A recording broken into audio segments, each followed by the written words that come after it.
Salut les amis, très content de vous retrouver pour cette nouvelle vidéo. Et dans cette vidéo, nous allons parler de 3 choses. Mais waouh, j'ai bossé de fou pour cette vidéo, donc j'espère qu'elle va vous plaire sincèrement. D'abord, la philosophie de Arne Slot, comment il joue, les principes fondamentaux de son style de jeu. Ensuite, nous allons enquiller sur le mercato de Liverpool par rapport à cette philosophie justement. Et en dernier lieu, nous allons enquiller sur un thème mystère. Franchement, pas mal de taf, j'avoue, donc en tout cas, vous allez passer un bon moment, c'est certain. Mais avant... l'heure de dire les termes. Situé dans le mythique stade d'Anfield, le Liverpool FC, fondé en 1892, est un club mythique du football anglais. 19 titres de champion d'Angleterre, 6 Ligues des Champions, 3 Europa League. Si légendaire n'est pas le mot qui vous vient à l'esprit, alors il devrait être viré du dictionnaire. Liverpool, cité maritime vibrante et l'épicentre de culture et d'histoire. La cité raconte ses légendes et ses rues battent au rythme des Beatles, symbole de créativité et de renaissance. La ville respire la résilience et l'innovation. Liverpool, c'est le vieux renouveau, l'avenir peint sur du passé, un oxymore chéri par les Reds, avide d'authenticité, de passion et de victoire. En parlant de victoire, Jürgen Klopp ayant laissé un héritage touffu et marquant comme l'ex-coupe de Mo Salah, quoi de mieux qu'un chauve au crâne vierge de tout souci pour écrire une nouvelle page de l'histoire des coéquipiers de Kwanzaa et Bradley. Let's go! Avant de rentrer dans le vif du sujet les amis, nous sommes à 90% de l'objectif des 3000 abonnés. Choisis la pilule rouge en t'abonnant en plus de liker et commenter comme un goat pour dérégler la matrice et profiter de tous les futurs bangers de la chaîne. N'oublie pas, je ne t'offre que la vérité, rien de plus. Du coup, Arne Slot, il est né en... Non, franchement, vous vous en foutez et moi aussi. Ce qui nous intéresse, c'est son background de coach et ce qu'il va pouvoir apporter à Liverpool. Et donc, il a commencé sa carrière de coach à l'AZ Alkmaar, club néerlandais. Il avait 41 ans à l'époque. D'ailleurs, il faut savoir qu'il concurrençait l'Ajax pour le titre lors de la saison 2019-2020 avant qu'elle ne soit annulée pour raison du Covid. Comme pas mal de coachs avant lui, de grands coachs d'ailleurs, Arne Slot a pris une année sabbatique pour ensuite signer à Feyenoord. Et du coup, à Feyenoord, en 2023, il remporte le championnat et en 2024, il remporte la Coupe des Pays-Bas. 2 saisons, 2 titres, mic drop. Maintenant, nous allons parler de sa tactique et des similarités qu'il pourrait avoir avec des top coachs comme Guardiola ou comme Jürgen Klopp. D'ailleurs, on a posé la question à Slot concernant sa philosophie et voici comment il résume les choses. Boom, bam, bop, bada bop, boom, pow.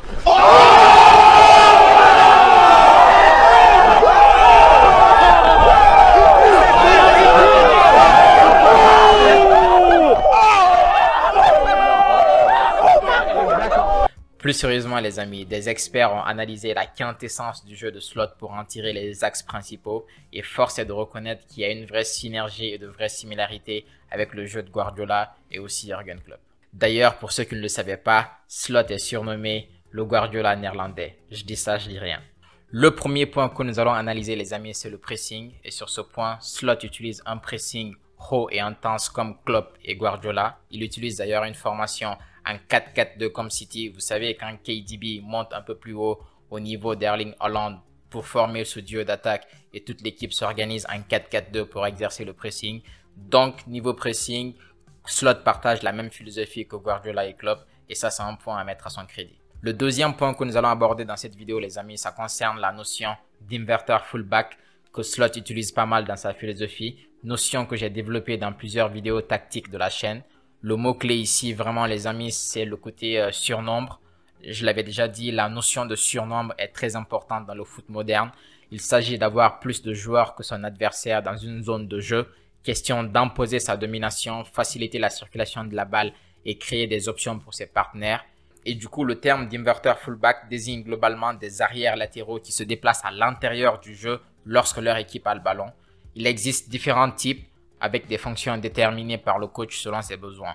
On est donc sur un surnombre au milieu et double pivot artificiel à la construction pour Slot. Le troisième point à aborder dans cette vidéo les amis, c'est une notion assez commune d'ailleurs qu'on appelle souvent les 5 couloirs de jeu de Guardiola. En effet, la défense à 3 et le double pivot artificiel permettent aux joueurs de Slot d'attaquer à 4 ou à 5 dans le but d'étirer le bloc adverse et avoir plusieurs joueurs qui se projettent dans la surface de réparation adverse. Donc ça aussi, c'est un principe qu'on retrouve à City et cette attaque à 5 est aussi assez présente dans la philosophie de Jürgen Klopp. Un point très important que j'ai remarqué et qui a une particularité de la philosophie de Slot, ce sont les combinaisons pour lancer les joueurs en profondeur. En fait, quand les joueurs se projettent en nombre vers l'attaque, ils combinent pas mal rapidement dans des petits espaces pour ensuite lancer un joueur en profondeur. Et je suis persuadé que c'est des automatismes et une philosophie qu'on va retrouver pas mal la saison prochaine du côté d'Anfield. Comme vous pouvez donc le voir les amis, niveau idées, c'est assez huilé. Slot arrive avec une philosophie et des idées assez claires. Cependant, j'estime qu'il aura besoin de temps pour mettre en œuvre ses idées sur les Reds. En parlant de temps justement, il est celui d'évoquer la deuxième partie de cette vidéo que j'ai surnommée la terre du milieu. Au milieu de Liverpool aujourd'hui, comme milieu défensif, nous avons Wataru Endo, Stefan Bajcetic, Thiago Alcantara éventuellement. Le premier est dans la trentaine, donc plutôt vers la fin. Le deuxième revient de blessure, un peu jeune. Et le troisième est en fin de contrat et ne va pas continuer l'aventure avec le club. Les rumeurs parlent d'ailleurs de lui comme un traducteur pour Hansi Flick du côté du Barça. Donc autant dire qu'on est sur un autre sujet. Nous avons d'autres joueurs qui seront intéressants sous slot comme milieu relayeur ou offensif. Szoboszlai, mon préféré d'ailleurs. Alexis McAllister, Curtis Jones, Harvey Elliott et Ryan Gravenberch. Alors les amis, je compte sur Michael Edwards et les dirigeants pour remercier qui ils peuvent, question d'économiser des salaires, générer des revenus et atteindre un équilibre financier. Moi, je ne suis pas comptable et mon but est de vous parler de terrain et de football et à ce niveau-là, le constat est assez clair. Dans le box midfield de Slot, le double pivot sera constitué d'Alexander Arnold et d'un milieu défensif capable d'assurer la stabilité défensive, aider à la construction pour repartir de derrière, mais aussi avec une qualité de passe millimétrée pour aider à casser les lignes via des passes progressives. Et pour moi les amis, le joyau à ce poste, le joueur qu'il faut aller chercher. Je vous avais dit quoi, on va se régaler pendant cette vidéo. Du coup les amis, pour moi, le joyau pour faire ce taf n'est nul autre qu'un autre enfant des Pays-Bas que j'ai nommé Mats Wiefer. En Angleterre, ça donnerait du coup Wiefer. Mais dans l'absolu, ce jeune néerlandais, c'est le crack qu'il faut à Liverpool. Évidemment, pour tous ceux qui découvrent ce nom à ce moment de la vidéo, vous vous dites certainement, mais mec, t'es trop enthousiaste là, de qui tu nous parles? Dis les termes. Eh bien les amis, les termes, on va les dire maintenant. Mats Wiefer, 1m88, son poste de prédilection c'est milieu défensif, mais il peut jouer un relayeur, mais aussi un défenseur central gauche ou droit. Un joueur qui peut te couvrir 4 postes dans une saison longue avec des blessures. Les gars, c'est une bénédiction. Lors du mercato dernier, j'avais parlé de Van de Ven à Liverpool comme recrue idéale en défense. Malheureusement, ça ne s'est pas fait. On a pu voir son niveau avec les Spurs. Wiefer, les amis, c'est le cheat code qui peut amener stabilité, charisme, construction et équilibre au milieu des Reds. Le mec, il a 24 ans. C'est l'âge parfait pour construire un projet d'avenir et atteindre son prime à Liverpool. Il est peu connu pour l'instant. En un an, sa valeur marchande est passée de 7 millions à 30 millions sur Transfermarkt, sa plus forte valeur marchande overall d'ailleurs. On commence à parler de lui petit à petit sur le marché. Certains clubs sont intéressés et c'est le moment de conclure avec lui avant que ce ne soit trop tard. Je l'ai comparé avec Rodri, le meilleur au monde à son poste en Champions League, et on remarque, toute réserve gardée, que Wiefer s'en sort très bien sur les interceptions, les duels aériens et les pertes de balles. Un détail non négligeable les amis, il a joué à Feyenoord sous Slot. C'est un joueur qui connaît le coach et qui n'aura donc aucun mal à s'intégrer au système et au plan de jeu du coach. Et ça, c'est un atout non négligeable. Notons également que sur ses qualités, on retrouve le positionnement sur le terrain, ce qui est important quand il faut repartir de derrière, mais aussi lancer des attaques. Il est très intéressant sur le pressing haut, ce qui répond à la philosophie de Slot, mais aussi celle qu'avait Jürgen Klopp chez les Reds d'ailleurs. Les longs ballons sont également sa marque de fabrique et quand on sait les flèches dont dispose Liverpool pour le jeu de transition, c'est une aubaine d'avoir ce joueur-là. Sa hitmap montre bien sa zone de couverture. On est sur un patron du milieu qui couvre l'espace. C'est un joueur qui s'exprime énormément sur le terrain et n'hésite pas à faire des passes qui cassent les lignes. Sur son rapport de scouting les amis, je l'ai fait en deux parties. L'un en Champions League et l'autre en comparaison avec les 5 grands championnats plus C1 et Europa League. Évidemment, si je le compare avec des championnats en dehors du Big Five, il survole la catégorie et mon but était de rendre l'exercice plus difficile. Du coup, on le compare avec le top niveau. Donc, let's go. En comparaison avec les bandits de la Champions League, le joueur tire son épingle du jeu. Sur les interceptions, il est dans le top 7%, ce qui est assez intéressant. Sur les duels aériens gagnés, il n'est pas mal non plus, presque 2 par match, top 14%. Mikel Merino est le meilleur dans cette catégorie en C1. Maintenant, en comparaison avec les 5 grands championnats et top compétitions, les amis, ce qui ressort plus chez lui, ce sont ses dribbles réussis. Et ça, c'est très important, surtout en Première Ligue, où ça presse et où la passe ne suffit pas toujours à s'en sortir. Les interceptions ont commencé à en ressortir, ce qui est très important pour la récupération ensuite. Les tirs aussi, et franchement, ça compte, surtout face à un bloc bas regroupé, ça joue. Je me rappelle encore du but de Fabinho contre City lors de la saison du titre. C'était insane. Et les amis, accessoirement, il marque des buts en fait. Voilà, vous savez ce qui permet de gagner des matchs. En plus de toutes ces qualités, le gars il marque des buts. Donc à un moment donné, on est vraiment sur un cheat code, un joueur très intéressant en fait à surveiller et à avoir sur sa tablette. Que voulez-vous les amis? Matt Wiffer is the name. Au-delà de tout cela les amis, on est sur un joueur polyvalent, couteau suisse qui a la taille, les qualités, l'intelligence tactique, la connaissance du coach et le prix pour faire du bien à Liverpool. Pour moi, c'est peut-être le match parfait de ce mercato, les amis, donc à suivre. Mais si je devais recommander un joueur en prenant en compte le prix, la taille, la qualité, la concordance avec le système du coach, franchement, je partirais sur celui-là. Maintenant, on va pas en rester là. D'autres joueurs me viennent à l'esprit pour ce poste, au cas où cette piste-là n'irait pas jusqu'au bout. Donc, on va continuer notre périple dans la terre du milieu. Le prochain joueur qui me vient à l'esprit, les amis, sonne comme une évidence. Avant même d'en parler, je pense que certains d'entre vous devinent exactement de qui je vais parler pour ce poste. On va pas tergiverser. Il s'agit en fait de Bruno Guimaraes. Le joueur évolue aujourd'hui chez les Magpies. J'ai parlé de lui dans la vidéo sortie sur le mercato de Liverpool en hiver. Pour ceux que ça intéresse, je mettrai le lien en description. Évidemment, ici, il faut mettre les sous, on le sait tous. Liverpool était prêt à le faire l'an dernier pour Caicedo. Peut-être que cette année, il faut y réfléchir et se demander s'il n'est pas intéressant de faire cet investissement-là pour Bruno. Donc, à suivre. Franchement, c'est un joueur qui n'est plus à présenter. Qualité technique, qualité défensive, il perd rarement le ballon.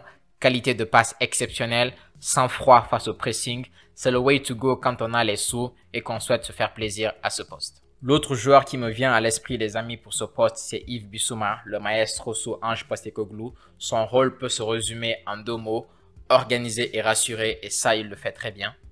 91% de passes réussies en match, top 2% à son poste sur cette qualité-là.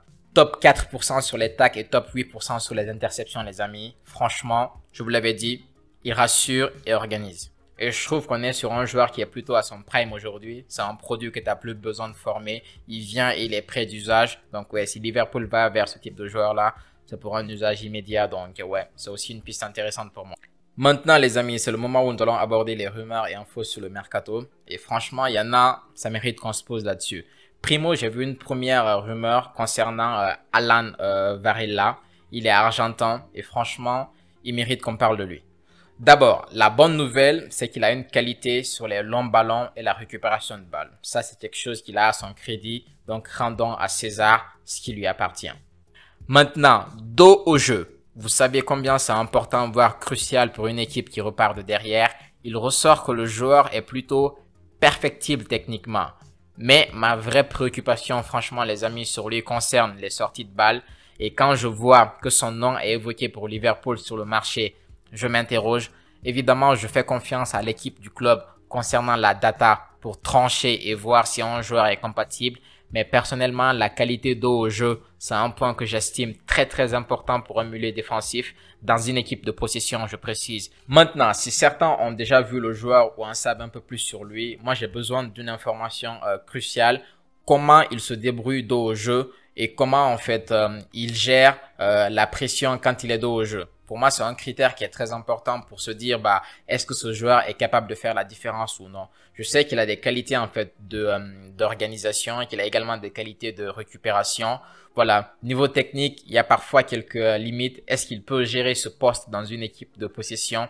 Je suis dubitatif un petit peu, donc j'attends de vous aussi des feedbacks par rapport à ça, les amis. Franchement, de ce que moi j'en ai vu en faisant mes recherches, en creusant un petit peu, je trouve que c'est un peu light, ça me rassure pas spécialement, mais je connais pas trop le joueur, donc j'attends aussi de vous des feedbacks, question de me faire un avis un peu plus nuancé. La dernière rumeur concerne Ederson José d'Atalanta. J'ai un ami fan des Reds qui m'en a parlé et se reconnaîtra, le parrain. Alors, brésilien, joga bonito, technique intéressante, bon de la tête et bon également à la récupération, ok.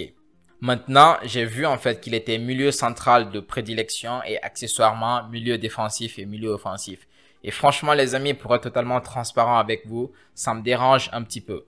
Moi, j'ai envie qu'on recrute à ce poste-là un vrai 6 de métier dont c'est le poste et pas qu'on cherche encore à bricoler. On a pu voir à un moment donné Gravenberch qui avait été recruté à un moment donné, je pense, pour jouer en 6, mais on s'est rendu compte que voilà, il n'avait pas vraiment toutes les qualités pour jouer à ce poste-là. Donc finalement, il s'est retrouvé à jouer un relayeur comme un relayeur en fait supplémentaire de l'équipe. À un moment donné, je pense que Liverpool n'a plus le temps aujourd'hui de commencer à bricoler, de récupérer un joueur pour finalement réaliser que non, il a des qualités, mais il peut pas jouer à ce poste, donc on le met ailleurs. Je trouve que c'est une perte de temps. Je pars du principe qu'il faut aujourd'hui récupérer un vrai spécialiste du poste et l'y installer en fait, et pas commencer à faire des ramifications ou tenter en fait, voilà, des choses qui sembleraient un petit peu fantaisistes. Mais pour ceux qui connaissent un peu plus le joueur, n'hésitez pas à m'en parler. De ce que j'en ai vu pour l'instant, c'est vraiment ça ma principale réserve aujourd'hui. Maintenant, pour le thème mystère, c'est une annonce pour le futur et on va pas faire en fait de suspense à éternel, je sais que vous l'attendiez. J'ai l'intention de faire 2 autres vidéos sur Liverpool et toujours sur le mercato concernant du coup l'attaque et la défense en prenant en compte la philosophie de Slot et les joueurs qui peuvent être compatibles à l'équipe et éventuellement les joueurs qui devraient partir pour libérer en fait de l'espace, de la masse salariale et des capacités de financement pour le club. Maintenant les amis, je vous l'ai dit, ça reste beaucoup de travail ces vidéos là, donc n'hésitez pas franchement à liker, à vous abonner et à partager la vidéo. Donnez également vos avis en commentaire, ça aide beaucoup pour booster la vidéo, donc n'hésitez pas. Donnez de la force comme vous pouvez, c'est certain qu'on fera ces 2 vidéos les amis. Et j'en profite pour le souligner pour les autres clubs, aucune inquiétude, il y a des vidéos qui arrivent, donc patience les gars, ça arrive. Merci d'avoir regardé cette vidéo les amis, franchement pour tous ceux qui sont arrivés jusque là, merci énormément. En attendant la prochaine vidéo, prenez soin de vous la famille, ciao.